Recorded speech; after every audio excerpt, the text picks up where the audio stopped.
Alam mo, habang tumatanda tayo, may isang bagay akong napansin. Hindi lahat ng kaibigan natin ngayon makakasama natin hanggang dulo.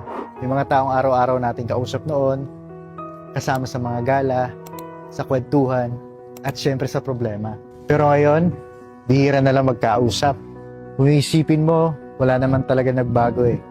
Nagbago lang talaga ang takbo ng buhay. Nagkaroon ng iba't ibang priorities, ibang responsibilidad, ibang pangarap.